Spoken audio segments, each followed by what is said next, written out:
오늘 성경 말씀 요한복음 16장 20절에서 22절 말씀입니다.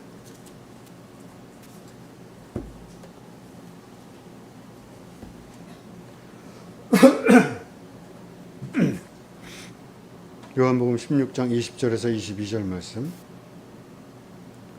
내가 진실로 진실로 너희에게 이르노니 너희는 곡하고 애통하겠으나 세상은 기뻐하리라.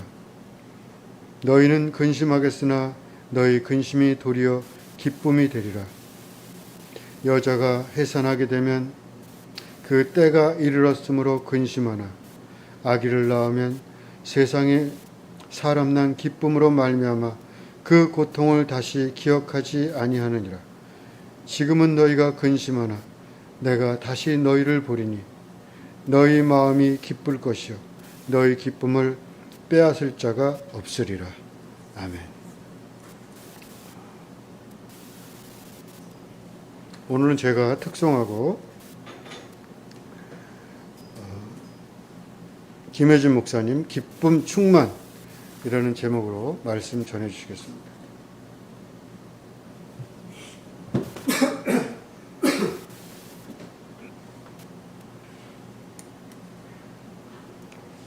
오늘도 예수님에 관해서 말씀을 나누겠습니다.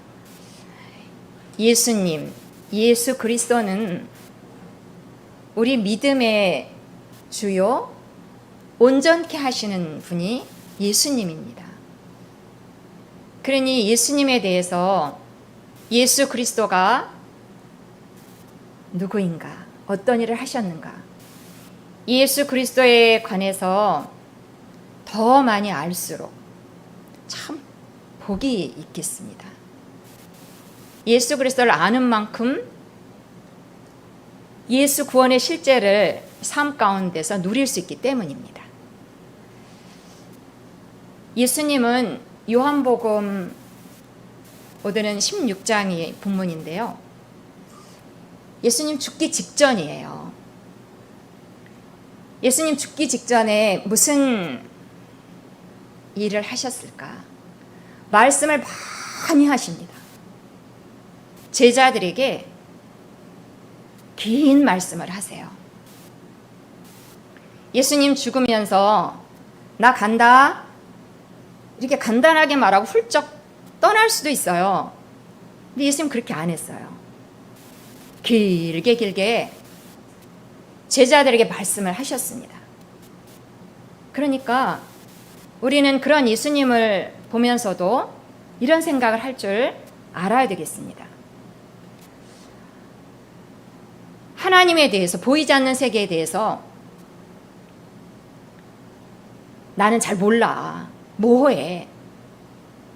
그런 일이 일어날지 가봐야 알지 어떻게 알아. 이렇게 모호하게 생각할 일이 아닌 것입니다. 예수님은 제자들이 꼭 알아야 될 내용들을 말씀을 많이 하셨다니까요. 예수님은 하늘의 비밀을 공개하셨어요. 그러니 공개된 만큼 우리에게 꼭 필요한 말씀을 가르쳐 주실 때 탁 붙들어야 됩니다. 내 것으로 삼아야 됩니다. 하나님의 말씀을 통해서 세상에서는 가르쳐 주지 않은 하나님 나라의 비밀을 알려주실 때 우리의 믿음의 자세와 태도가 꼭 필요합니다. 그냥 흘려버리면 아무 소용이 없어요. 정신 바짝 차리고 하나님이 말씀하시는 바에 대해서 가르쳐 주시는 내용에 대해서 믿음으로 반응을 해야 됩니다. 아멘 하고 내 것으로 삼는, 이거 내 거야. 내 인생을 사랑하는 내 자신이 그것을 받아들여야 됩니다. 믿음이 없으면 하나님을 기쁘시게 할 수 없습니다.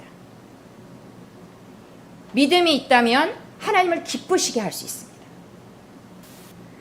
하나님을 기쁘시게 하는 삶을 삽시다. 아멘.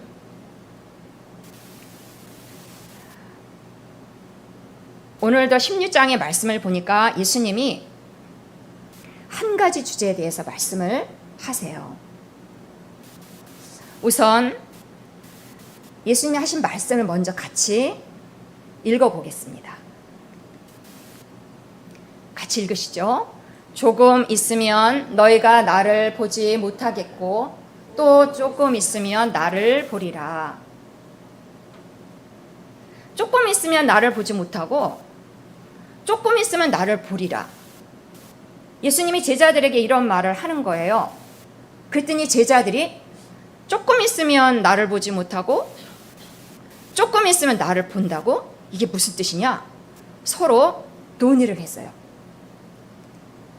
그러니까 예수님이 조금 있으면 나를 보지 못하고 조금 있으면 나를 보리라. 이 말로 너희가 논의하느냐? 그러면서 설명을 해주시는 거예요. 조금 있으면 예수님을 못 봐요, 제자들은. 왜? 예수님 십자가에서 죽기 때문입니다. 오늘까지 말씀을 이렇게 하시고 내일 잡혀서 죽어요. 죽기 직전까지 예수님 말씀을 많이 하시는데 조금 있으면 너희가 나를 못 봐. 내가 죽으니까. 너희는 살아있고 나는 죽어서 나를 못 봐. 이렇게 하시고는 조금 있으면 나를 본다 했잖아요. 며칠 뒤에, 3일 후에 예수님 부활하니까 그땐 나를 다시 볼 거야. 예수님은 십자가와 부활에 대해서 말씀을 미리 하십니다. 제자들은 이게 뭔가 싶은데 예수님 미리 말씀을 하셔요. 내가 죽을 것이고 조금 있으면 나를 다시 볼 것이다. 내가 죽을 거야. 조금 있으면 내가 죽어. 근데 조금 있으면 내가 다시 살아나. 이거를 제자들에게 꼭 전해야 되기 때문에 이 중요한 말씀을 전하는 것입니다. 그런데 예수님이 또 말씀하시기를 내가 죽게 되면 너희는 마음이 근심하게 될 거야. 실제로 예수님이 죽었을 때 제자들은 다 흩어지고 또 한 곳에 몰래 숨어 있었어요. 제자들은 예수님이 죽자 근심 가운데 있었습니다. 제자들의 반응이 중요하거든요. 너희가 근심 가운데 있을 거야. 2000년 전에도 근심이 있었나 봐요. 우리랑 똑같은 거죠. 그런데 내가 부활하면 완전히 바뀌어. 마음이 중요하다 했는데 마음의 기쁨이 생긴다는 거예요. 부활의 기쁨. 예수님은 이거를 제자들에게 꼭 필요한 이 말씀을 하셨어요. 그러니까 어떻게 하라는 얘기예요? 마음에 근심이 생길 수 있는데 마음에 또 기쁨이 생길 수도 있는데 어떻게 하라는 얘기예요? 예수님의 진의는 예수님이 꼭 전달하고자 하는 반 근심하지 말고 기뻐하라는 것입니다. 제자들의 이 심중이 중요해서 근심하지 마. 예수님이 십자가의 죽음을 앞두고 근심할 수밖에 없는데 근심하지 마. 부활의 기쁨이 있어. 다시요. 부활의 기쁨이 있어. 그러니까 기뻐해. 왜? 부활의 기쁨이 있어. 우리에게도 똑같이 말씀하십니다. 오늘 우리에게 제자들에게 하시면서 그대로 합니다. 근심하며 사는 거 아니니? 툭하면 근심하지 않니? 그거 아니고 근심하지 말라는 것입니다. 그냥 던지시는 말씀이 아닌 거 아시죠? 기뻐하라. 심중을 근심의 자세로 살고 있다면 오늘 하나님 말씀에 귀를 기울여야 합니다. 근심하지 말고 인생 살아갈 때 근심할 수밖에 없는 상황이 우리 눈앞에 있지만 보통 사람들은 근심하지 말라는 것입니다. 점검이 필요합니다. 나는 근심하면서 살고 있는가? 주님의 말씀에 귀를 기울여야 되겠습니다. 기뻐하라. 그래서 오늘의 주제는 기쁨입니다. 저 어린아이가 손을 저렇게 치켜들고 기뻐하는 것은, 사람이 이렇게 기뻐할 수 있는 것은 이유가 있기 때문입니다. 괜히 저런 표정이 나올 수가 없어요. 우리가 기뻐하면서 사는 것은 맞는데 기쁨의 이유가 반드시 필요합니다. 왜 저렇게 기뻐할 수 있을까요? 이 중심에서 만족이 있기 때문입니다. 만족하면 기쁨이 그냥 저절로 나오는 것이에요. 기쁨은 만족, 그 이유가 꼭 필요합니다. 뭐가 채워져야 돼요. 그래서 중심에서부터 기뻐할 수 있는 것입니다. 여러분, 하나님은 오늘 우리에게 기뻐하라. 인생을 길게 살아가는 우리에게 기뻐하라. 이 말씀을 우리에게 하시면서 기쁨의 이유를 뭐라고 말씀하고 계시나요? 기쁨의 이유가 있어야죠. 만족이 돼야지 기뻐하죠. 저거 가짜로 연출할 수 없어요. 기쁨의 이유 이미 말씀드렸습니다. 잘 들으셨습니까? 기쁨의 이유는 뭐라고 말씀을 드렸습니까? 기쁨의 이유가 있습니다.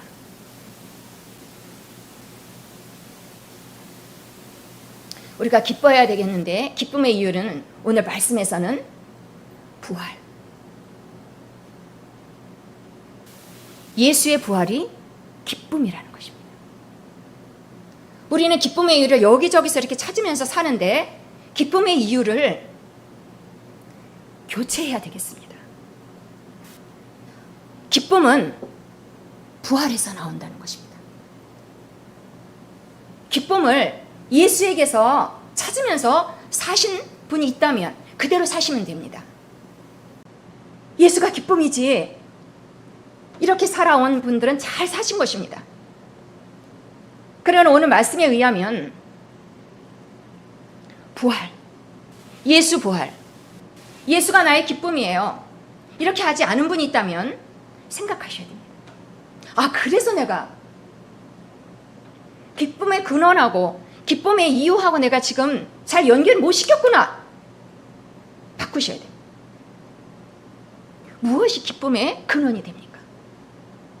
우리의 삶을 기쁘게 살아야 되겠는데 기쁨의 근원 되시는 예수를 위해 삽시다.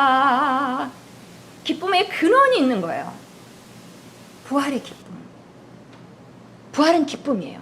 예수가 부활하자 그때 기쁨이 있는 거야. 저 아이도 저렇게 기뻐하는 아이도 사탕 때문에 저렇게 하는 것이 아니라 예수 때문에 기뻐할 수 있기를, 예수 부활하신 것 때문에 저런 표정이 나오기를 그렇게 바라봅니다. 여러분, 예수 부활이 진짜 기쁨의 이유가 되십니까? 사실 우리가 부활절에는 다 기쁜 척합니다. 옷도 좀 차려서 입고 1년에 한 번뿐인 부활절, 그때는 꼭 나가야 될 것 같고 예배에 뭔가 기뻐야 될 것 같고, 근데 정말 기쁘십니까? 예수 부활 때문에 자동으로 기쁨이 올라옵니까? 기쁨의 이유 되시는 예수, 왜 부활이 기쁨인가?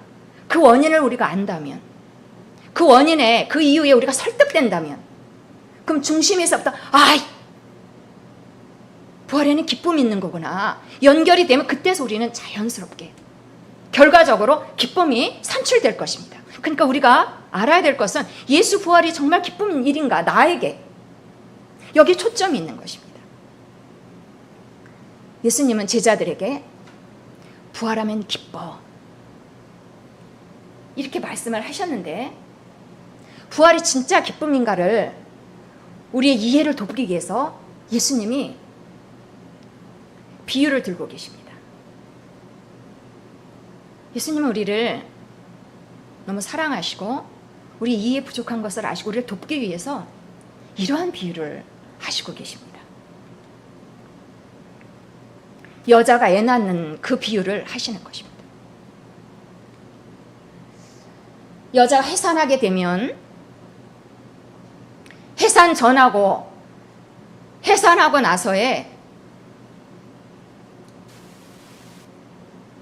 전후 상황과 상태가 다르다는 것입니다. 옆 사람 옆에 있는 계신 분한테 한번 물어보세요. 진짜죠? 해산 전후가 다르죠? 이렇게 한번 물어보세요. 해산 전후가 다르시죠? 네, 그렇다고 하셔야 됩니다. 해산 전에는 얘가 제대로 나올지, 얼마나 고통스러울지 들은 경험의 지식들은 있지만 내가 해산을 할 때에는 생각이 복잡하고 많은 것입니다. 의사는 애가 괜찮다고 하는데 나와봐서 손가락 발가락을 세봐야지, 그때 확인이 돼야지 안심이 되고, 그러므로 해산 전의 상태는 마음의 상태의 특징이 근심입니다. 애를 낳기 전에는 근심이에요. 그 심중이 근심으로 있어요. 그러나 애를 낳고 나면은, 해산한 다음에는 완전히 달라집니다. 애를 낳고 나서는, 해산 후에는 아이 낳는 기쁨이 크다고 예수님 입으로 말씀하십니다. 맞죠? 아이 낳는 기쁨이, 우리 그 주제인 기쁨이, 아이 낳고 나면은 해산 후에는 그 기쁨이 있다라는 거예요. 얼마나 이 기쁨이 큰지, 어느 정도로 큰지, 그 전에, 해산 전에 근심이 사라진다는 거예요. 그러니 기쁨으로, 해산에 기쁨이 있다는 것입니다. 여러분, 예수님이 이 이야기를 왜 했을까요?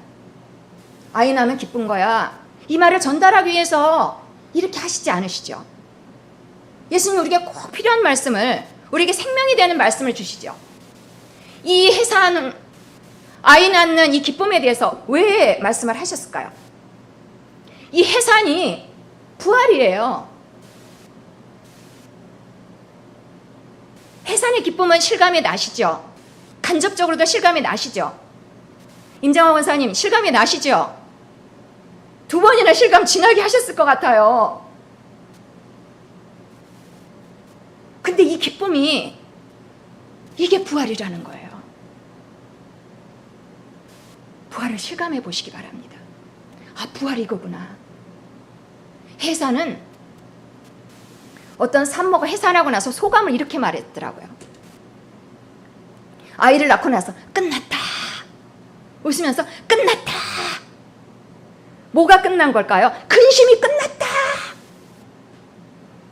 여러분, 인생의 근심이 끝났습니다. 예수 부활이 그거예요. 잘 접목시키시기 바랍니다. 예수 부활은 내 인생의 근심이 끝이에요.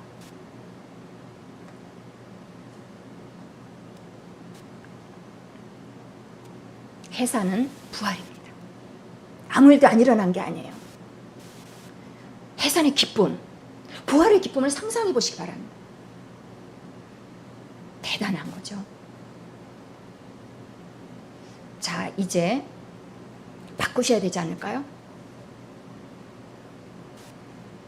근심하는 표정으로, 내가 겉으로는 표시 안 했지만 내 중심에서 저런 표정으로 사셨다면, 내가 사람들 앞에서는 말 안 했지만 내 삶의 몇 가지 문제거리들로 인해서, 난제로 인해서 내 중심의 모습이 저랬다면 바꾸셔야 되겠습니다.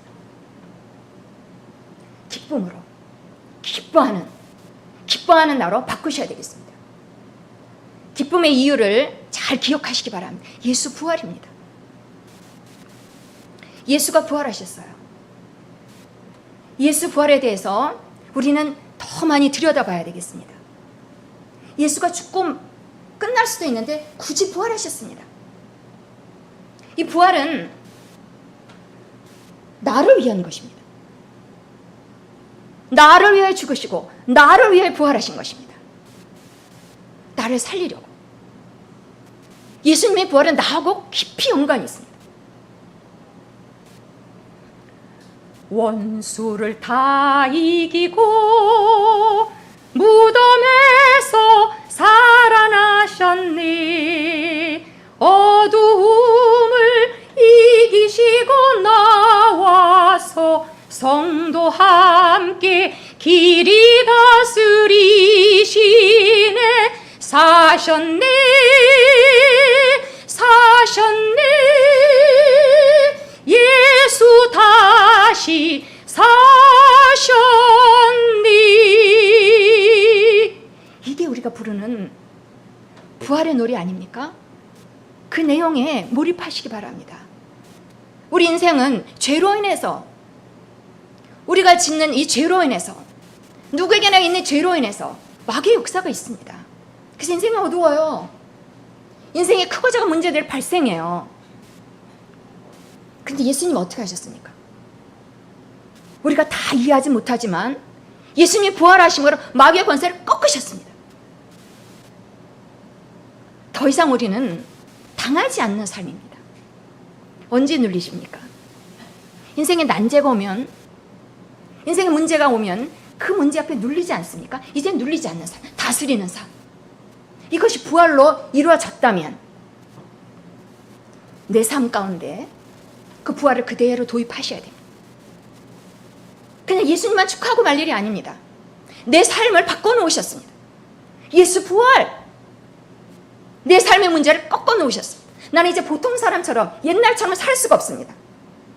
어떤 난제 앞에서도 나는 그 난제가 떠나가기를 인내하고 낑낑대고 고군분투하고 이런 삶이 내 삶이 이제 아닙니다. 나는 완전히 새로워졌습니다.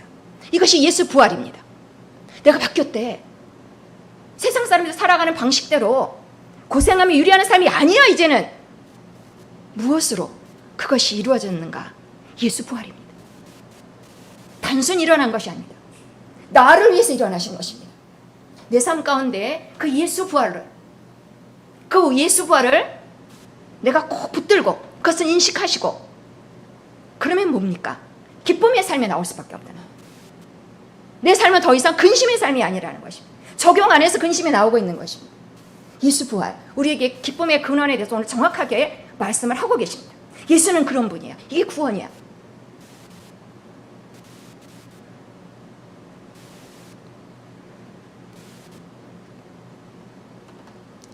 부활의 기쁨은 아무 일도 안 일어난 것이 아닙니다. 부활의 기쁨은 뭐라고요?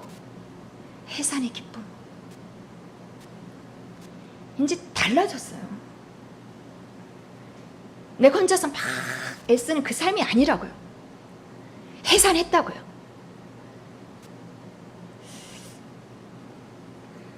눌린 자를 자유케 하시는, 이루셨어요. 더 이상 나는 눌릴 수 없어요. 눌리는 일들이 다가오지만 일단 다르게 대처하셔야 됩니다. 힘이 나지 않으십니까? 기쁨, 부활의 기쁨, 예수 나의 기쁨, 예수 부활의 기쁨입니다. 이 기쁨의 삶을 잘 산 한 사람을 발견했습니다. 많이 있겠지만 이 사람 바울입니다. 감옥에 갇혔어요. 바울이 예수를 믿는데 좀 얌전하게 믿었으면 저런 일이 없을 거예요. 오늘날도 똑같습니다. 얌전하게 예수를 믿으시면 핍박이 없습니다. 다른 사람들이 얘기하죠. 그런 나를 향해서 저 사람 좋은 사람이야. 예수도 믿고 참 친절해. 끝. 핍박 없습니다. 왜 핍박이 없습니까? 예수 믿고 얌전하게 사시기 때문입니다. 말 안 하기 때문에, 입 딱 다물고 있기 때문에, 내 믿음만 지키기 때문에 핍박 없습니다. 근데 바울은 다르게 살았죠. 말했습니다. 너무 많이 말을 해서 저렇게 잡혔잖아요. 보통 사람의 경우라면 근심의 상황입니다. 아, 내가 괜히 그랬네. 가만히 있어. 얌전하게 있을 걸. 근데 바울은 그렇게 안 했어요. 근심의 상황이지만 바울은 다르게 합니다. 다르게 삽니다. 사는 방식이 다릅니다. 바울은 그 앞에 종이 보이시죠? 편지를 쓰는데 빌립보 교회 사람들에게 편지를 쓰는 것 같습니다. 뭐라고 썼을까요? 기뻐하라.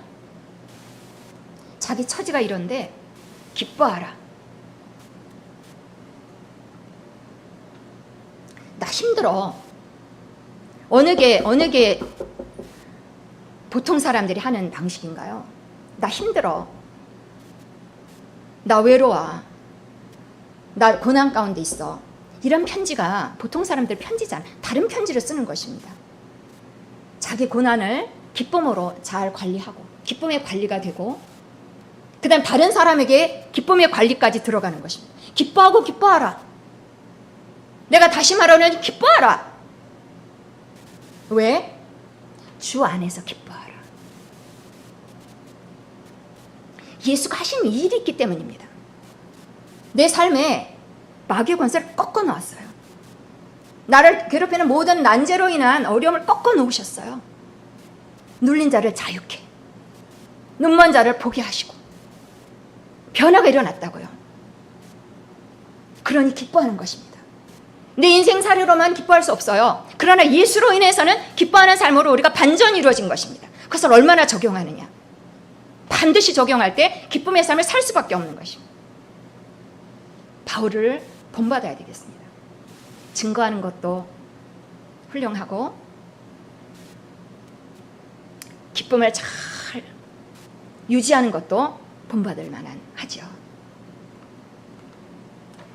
이제 여러분 질문을 드리겠습니다. 해산하셨습니까? 아멘. 해산하셨습니다. 이영희 권사님께 숙제를 좀 드리겠습니다. 권사님이 집에서도 우리 이종옥 권사님하고 사이좋게 잘 지내실 것을 항상 이렇게 제가 그림으로 그려봅니다.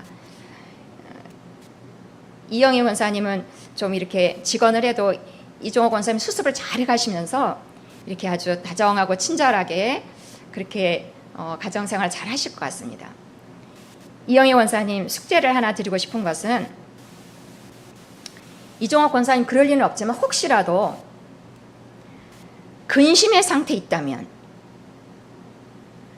뭐 이유가 있어서 근심하시겠죠.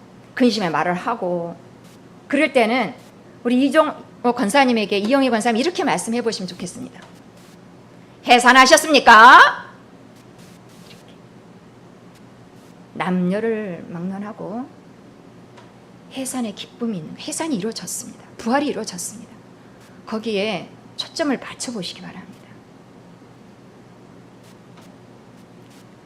해산에는 기쁨이 있고요. 해산하지 않으면 기쁨이 없습니다. 저는 아이들에게도 저런 아이들로 키우고 싶습니다. 공부 잘하는 아이, 똑똑한 아이, 규칙 잘 지키는 아이, 그런 아이들도 좋죠. 그런데 이런 아이들을 만들고 싶습니다. 기쁜 아이.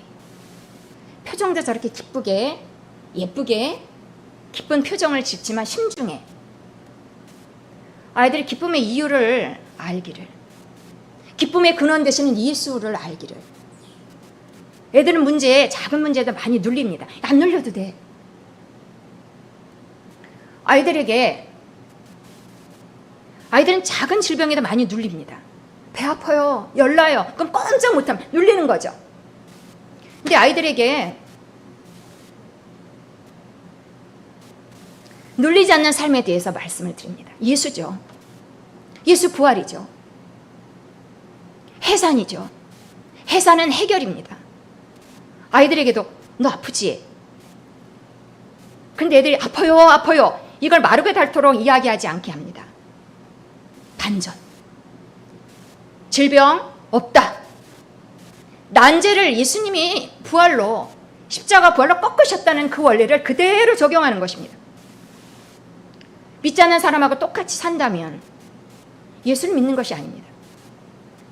예수의 부활 때문에 기뻐하는 것이 아닙니다. 그거는. 아이에게 질병 없음을 가르칩니다. 예수님 다 가져갔어. 예수님의 부활을 설명해 줍니다. 아이들이 알아듣고 다르게 반응하는 것을 볼 수 있습니다. 물론 질병 없다 이 고백만 하고 해산 후에 그 문제가 해결된 상태, 다 끝난 상태, 질병이 없는 상태만 그것만 말하는 것이 아닙니다. 우선 질병 없다 말해놓고 그 다음에는 그 과정 절차를 아주 충실하게 밟습니다. 따뜻한 물 먹이고 잠깐 쉬게 하고, 그러나 아이에겐 근본적으로 질병 가운데 눌리지 않도록 네가 다스리는 거예요. 누가 가져가서? 예수님이 예수를 도입합니다. 그 아이들의 삶이 달라지는 거죠. 아이들도 삶을 다스리는 법을 배우게 하는 것입니다.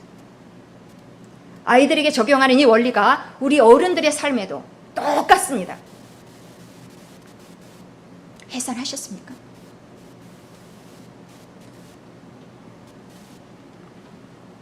누구의 고백일까요? 이 말씀은 누가 이 고백을 했을까요? 바울의 고백입니다.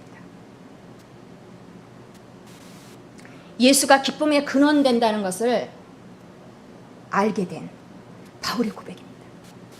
저도 이걸 몰랐어요. 근데 알게 되니까 고백이 나와요. 그리고 기뻐요. 어떤 난제 앞에서도 난제에 눌리지 않고 난제를 해결한 상태로 먼저 갑니다. 다 할 수 있어. 그리고 열심히 충실하게 그 과정을 밟아가는 것입니다. 그러면 이루어지는 것을 볼 수 있습니다. 달라졌어요. 해산 후입니다. 우리는 예수 부활이 버젓하게 2000년 전의 그 부활이 오늘날에도 우리 앞에 버젓하게 있습니다.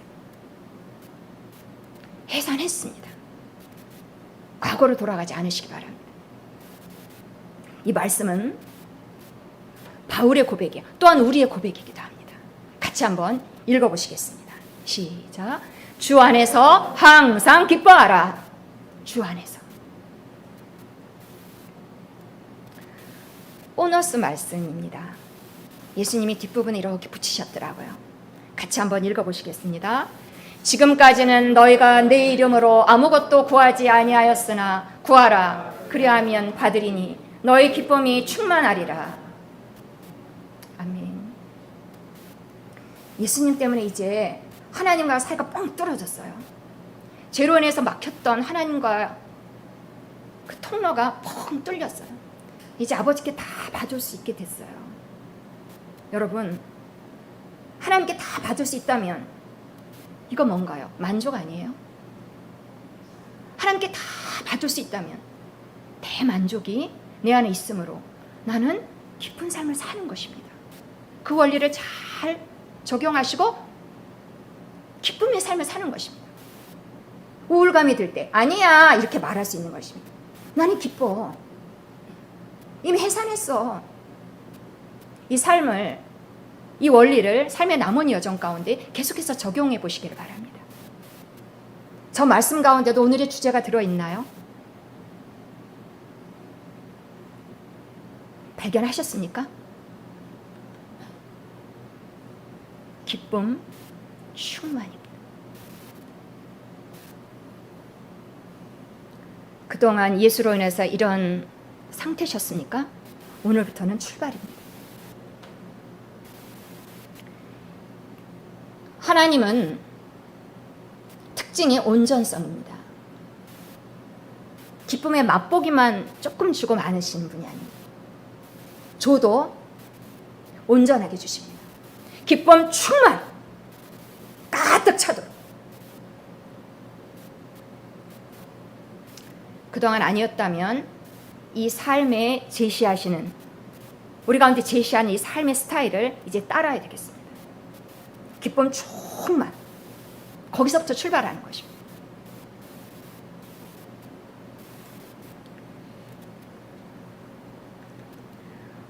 우리가 주일에 모여서 예배하는 것은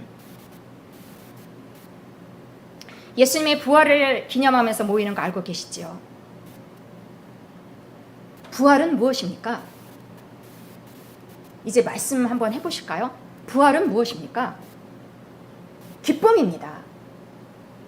그러니 우리가 부활을 기념하면서, 예수님 부활하신 것을 기념하면서 이렇게 모였는데 얼굴을 좀 푸셔야 됩니다. 이 기쁨이 우리가 기뻐서 모이는 것입니다. 예수 부활, 해산의 기쁨. 야! 그러면서 얼굴 표정을 푸셔야 됩니다. 그게 맞습니다. 그래서 기쁨의 예배가 될 수 있도록. 그리고 심중에 누가 왔구나, 누가 어떤 옷을 입었구나, 우리 이렇게 살피지만 심중에는 예수 기쁨이 있어야 됩니다. 부활의 기쁨이 있어야 됩니다. 해산의 기쁨이 있어야 됩니다. 놓치지 않는 이 기쁨이 있어야 됩니다.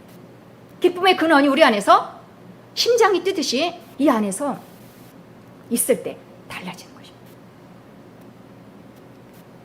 우리 예배가 그렇게 부활의 기쁨으로 충만하고, 또한 우리 모임에 흩어져 각자의 삶터에서도 기쁨으로 충만하게 되시기를 결심하고 돌아가는 여러분 한 분 한 분을 기쁨의 근원 되시는 주 예수 그리스도의 이름으로 축원합니다. 기도하시겠습니다.